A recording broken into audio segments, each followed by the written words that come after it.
What I want to do in this video is show a little bit more about triggers and trying to come up with a real-world example of using a trigger to perform some database action. So triggers are just modules of code that are actually compiled, and they exist as a database object just like a table or a view inside of the database management system. They're written in PL SQL. They utilize SQL commands to do something when a certain database transaction occurs, like inserting a record, updating a record, or deleting a record. And you can have them to fire on different other database events as well. So I want to create a trigger that will create a new record in the major table. Now I've got the student table, and now I've got a major table. The major table holds the details about your major, such as CIS or English or what have you.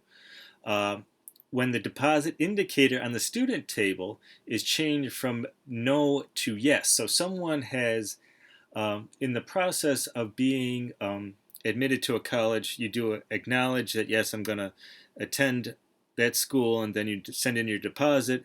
And at that point, for our fictitious college, that is the point where someone actually becomes a student.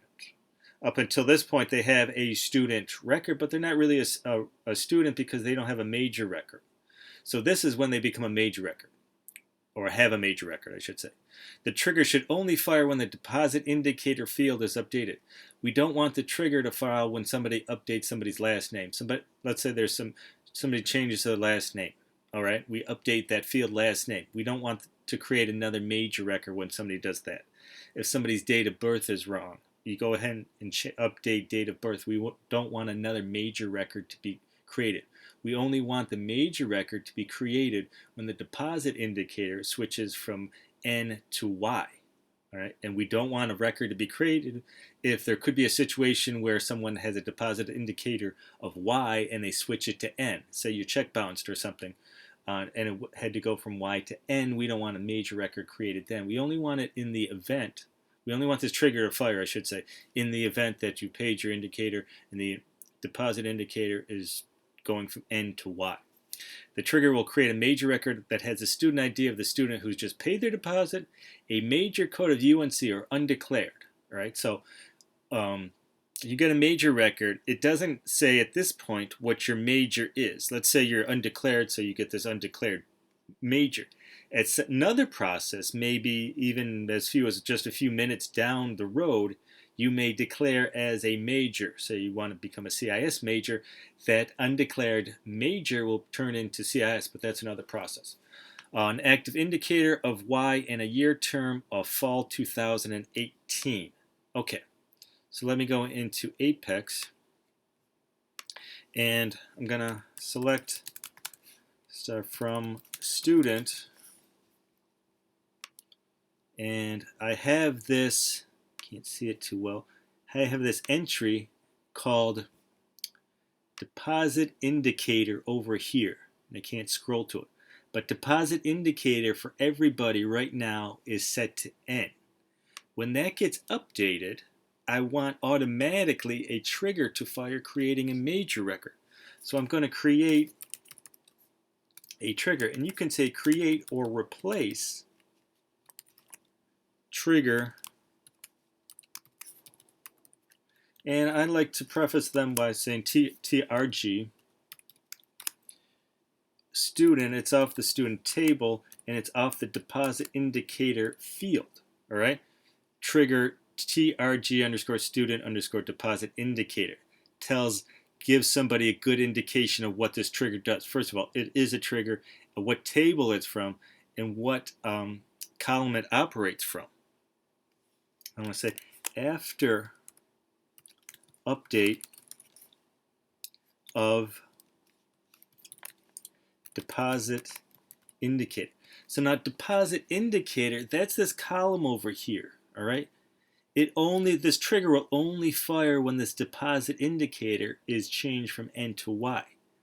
Then you specify the table name on student. So when somebody updates deposit indicator on the student table, perform some sort of action. And I can keep people from doing a update that I don't want by doing this code. deposit indicator equals n, old.deposit indicator. So that old value pre-update was set to n, and now and new dot deposit indicator equals yes.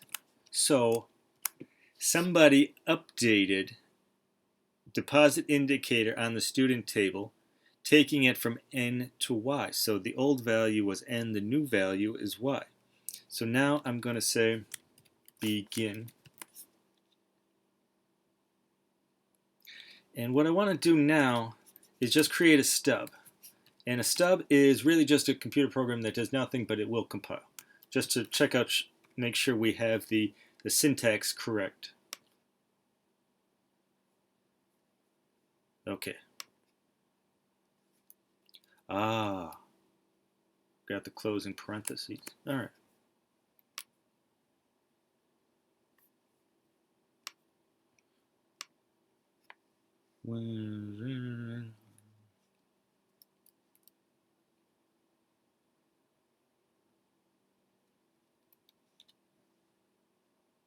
Oh.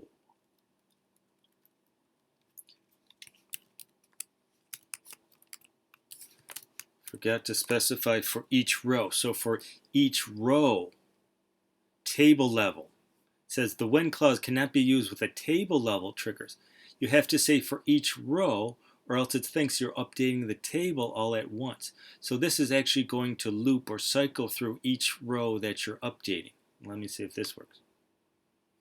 All right, there we go. It says trigger created. All right, so very important for each row, so it's going to loop through each row that you're updating. Okay. Now we can say, put in our SQL code, and this is the actual SQL code.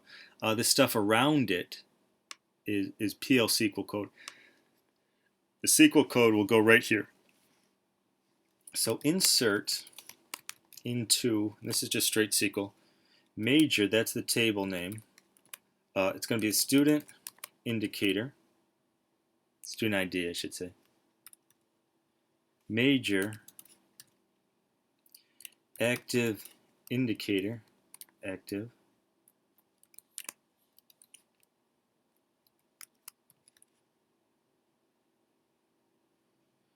Major start term. Now you have to give it some values.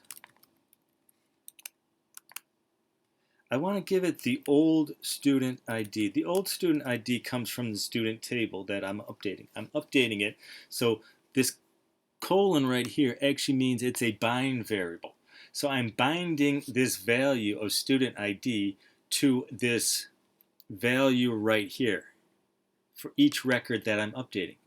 It will be bound together because you want to preserve that student ID. You want to make sure that you preserve that student ID because that's how you link student to major is through the student ID. So that's old.student ID prefaced by the colon. Then I want to say the major is going to be undeclared or UNC. The active indicator, that means yes, this major is active. If I go to a different major, this active indicator will be set to N for inactive. Now I want to hard code, at this point I'm just going to hard code 2018-3. You never really want to hard code any values because that makes it less flexible. Somebody has to come in here and update the code every time the term changes. So you want to make that a little bit more flexible, but we'll see if this compiles and we'll see if it works. Okay, if it says success with compilation errors, what you can do is select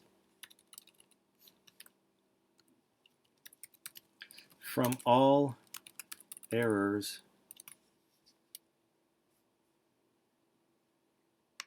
and this will give you more information on what is wrong with your code. From all errors where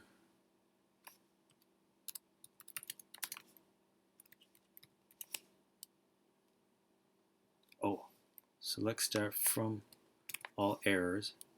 Let me just run that.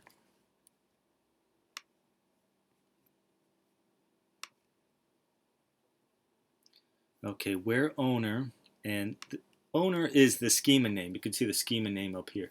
CIS 411W, uppercase W, SQL. Okay, so if I run this, it's going to give me more information. It says bad bind variable, student ID. Did I spell that? Student ID.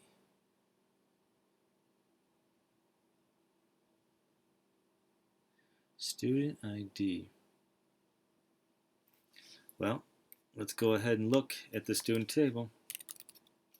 See if I spelled it right.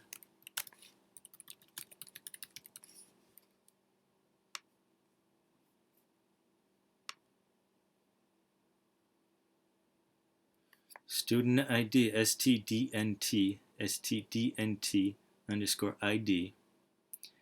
Student ID, student ID.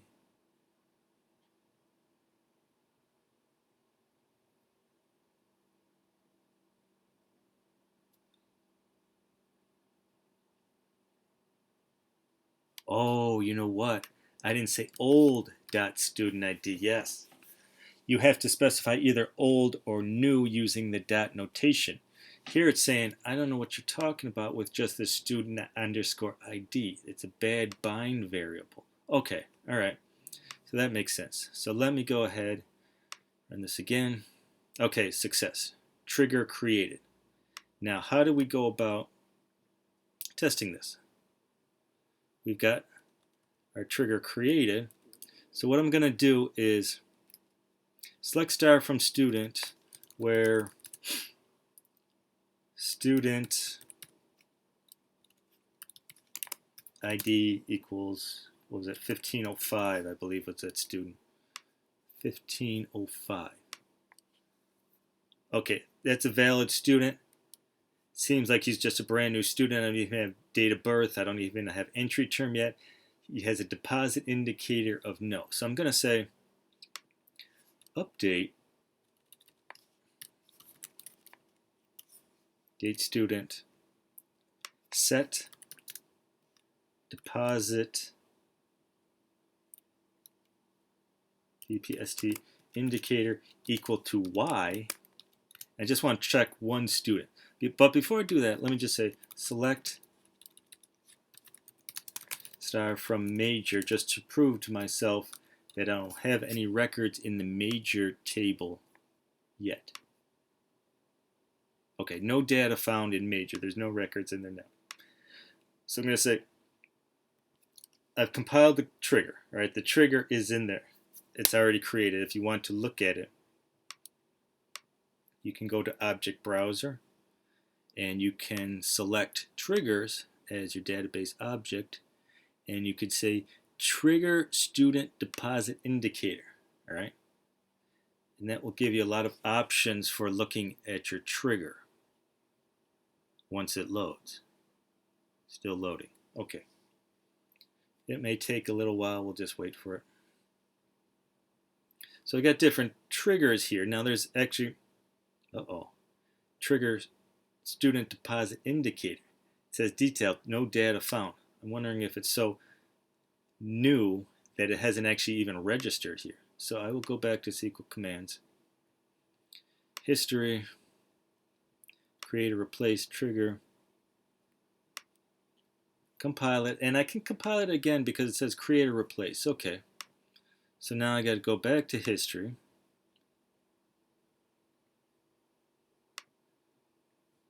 And it didn't save my update statement because I didn't actually run it. So update student set deposit indicator equal to Y, where student ID equals 1505. One student. Okay, one row updated. So now what this should have done,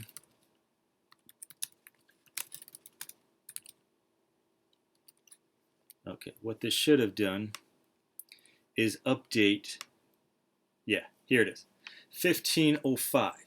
By updating this one field in the student table, I've created another record in the major table with the student ID is preserved 1505. The major's undeclared UNC, the active indicator is Y, and the major start term is 2018, 3 standing for fall in our system. So now I'm going to go back to history. This would be easier if I did it actually as a script. But now I want to get rid of this hard-coded value. All right? I want to go ahead and actually declare a variable. So this is a programming language. PL SQL is a programming language where you can actually declare variables. I'll call it V year term. Its data type is number, size is 9, and I'm going to assign it or give it a starting value of 0. This colon equals means assign. Assign it a value of 0. What I want to do now is actually I have a table created called year term details that actually has only one row in it. You'll see this a lot in when you go out and work in the field. They'll have like a table that holds details, you know, what quarter is it, what year are we in, what fiscal dates, things like that. This table holds details about the year term. So I want to select year term into my variable year term from year term underscore details. That's the name of the table. And I don't have to worry about more than one value being returned because there's only one row in the table. It gets updated every time the year term changes. This gets updated. Notice that this isn't a bind variable. It's not prefaced by a colon. That's because it's an actual variable inside of this module. Okay? So what I want to do over here, rather than hard code that value, I just want to say the year term. Okay? And I will see if this works. Yes, trigger created. Okay, so now let's do something fun. Let's say you want to update student set deposit indicator equal to Y, where student ID is between, spell that there, between 900, so that's going to include 900 and 1,000. So 100 records, it's going to include 900 and 1,000 in there. So I want to check out, I checked out one record. I really want to test this to make sure it works. So I'm going to update 100 records at a time, right? Okay, 100 rows, 101, excuse me, rows updated. All right, so I want to go in to select star from major. See if those records are actually there. There they are. Boom. All those records got created through this, well, through this trigger and through this one update statement.